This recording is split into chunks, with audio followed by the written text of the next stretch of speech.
McLerran for being here. I've flown the backcountry of Alaska, and I can tell you the country's beautiful, and the people are just great people to be around. And I don't think any of us here in this room want any detriment to the environmental beauty of Alaska. We just want fair play.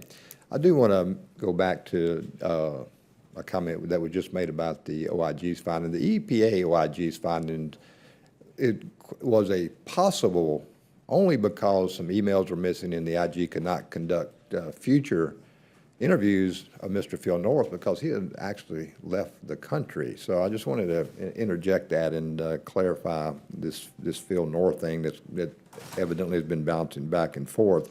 I was listening to your testimony at the beginning.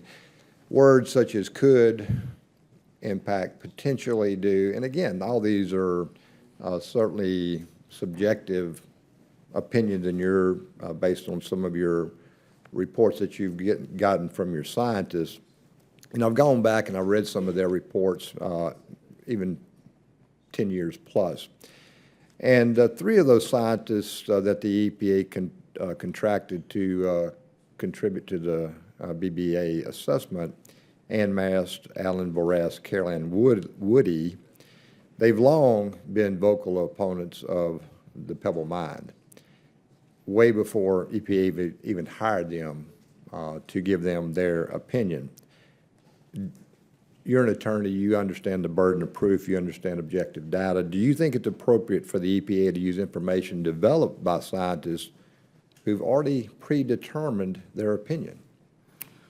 So I think that the reports that you're referring to, the one by Ann Mast was not used in our final assessment, and the other two were reports that were submitted during the public process where people were commenting on our draft watershed assessment. And so when those reports were submitted, our Office of Research and Development engaged in some independent peer review, asked the contractor to engage some independent peer reviewers to look at whether those, whether one of those reports was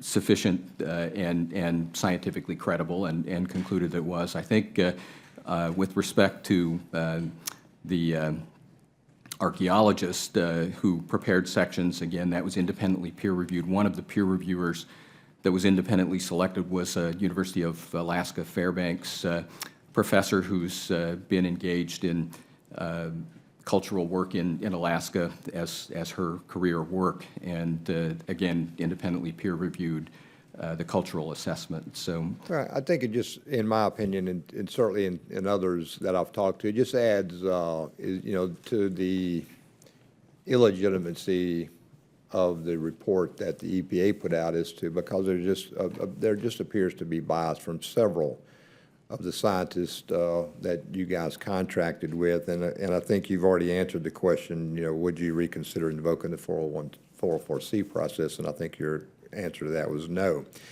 I am curious, you said that the company itself that wanted to develop the Pebble Mine area, what did they say, or what did they say how they could mitigate the environmental impact? I haven't heard that in any of this committee testimony. What did the company say they could do to prevent the salmon from dying and that type of deal? Because we don't want the salmon dying. We want the land to stay pristine, and we want the fishers and the fishermen to be able to do whatever they want to do. But what did the company say about it? So as I said, they submitted literally thousands of pages of. And just give me the synopsis. I mean, just give me the short and dirty of it. What was the final?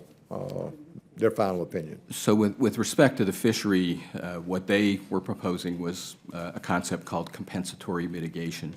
And compensatory mitigation is typically used in watersheds that have been previously disturbed, where you restore some habitat function, where you where you might restore some wetlands or that sort of thing. Here in this watershed, this is a largely undisturbed watershed. It's pristine, and we didn't feel that, our scientists didn't feel that the compensatory mitigation scheme that was proposed would be effective in. And did they say why?